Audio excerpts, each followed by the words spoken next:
Okay, today we're going to go over the Japanese Type 11. This is one of the most unique and interesting looking light machine guns I think that was ever produced.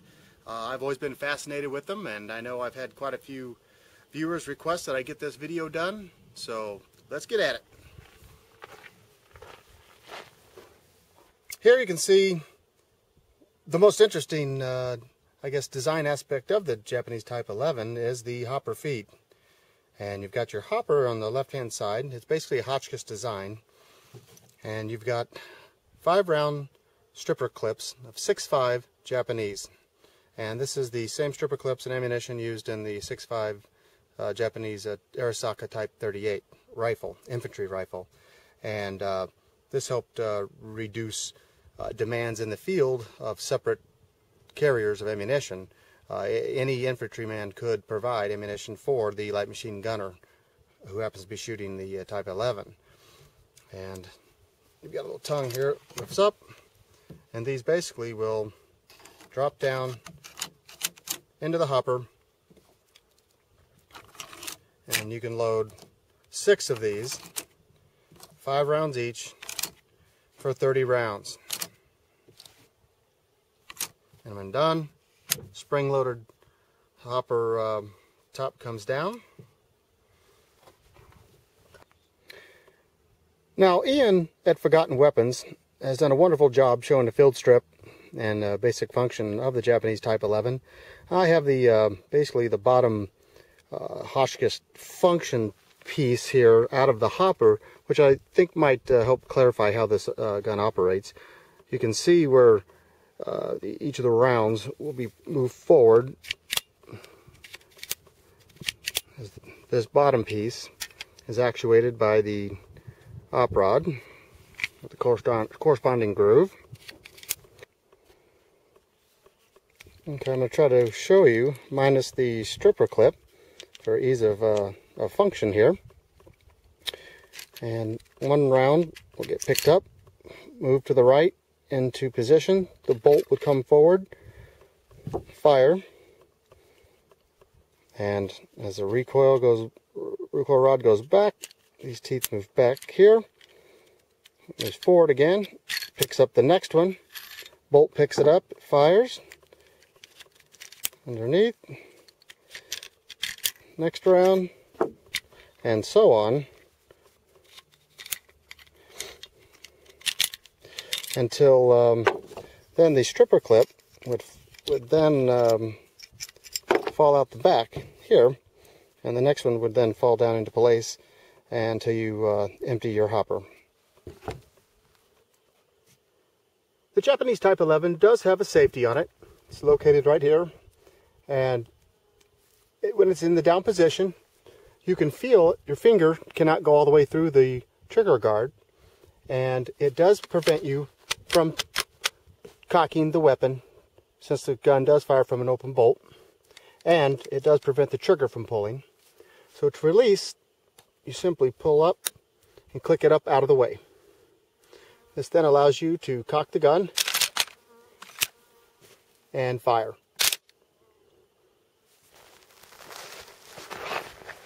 Okay, so let's go ahead and load and test fire.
Another interesting aspect of the Type 11 is the external ejector. You can see this lever here, and it will actuate and literally eject the empty round out of the chamber.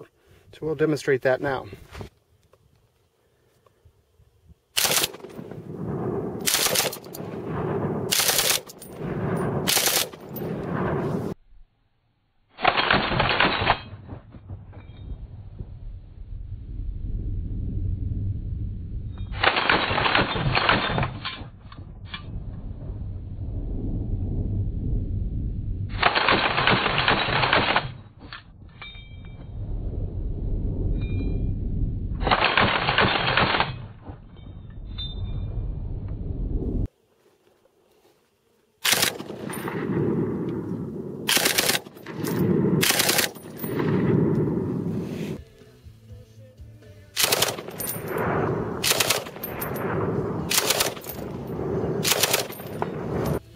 We'll try a little offhand shooting. We do know in World War II the Japanese would put string up a piece of leather underneath here, under the barrel and gas tube, so that they could handle it quickly without burning their hands.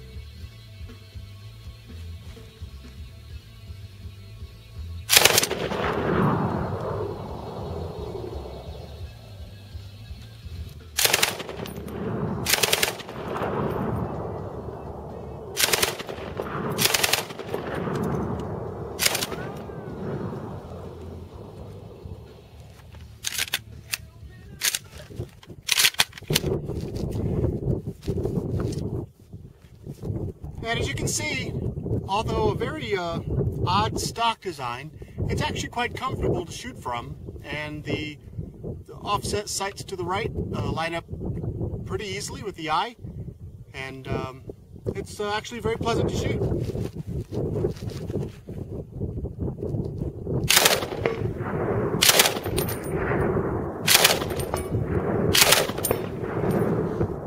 And I know Ian at Forgotten Weapons had said it seemed to be that you could shoot this gun left-handed relatively easily, so let's give it a shot.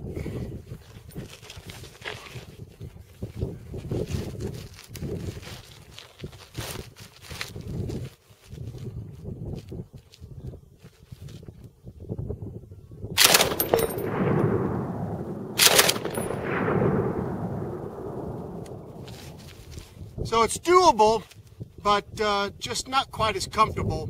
And I think that kind of allowed the gun to move a little bit, and I did have a jam here. About the only problem I've seen with this gun is the empty stripper clip, sometimes once it gets jammed up, doesn't drop out of the hopper, and it'll jam the next round. Okay, next we're going to do a 10-round burst into a target about 50 yards away. Let's check the accuracy and the spread of this Japanese Type 11.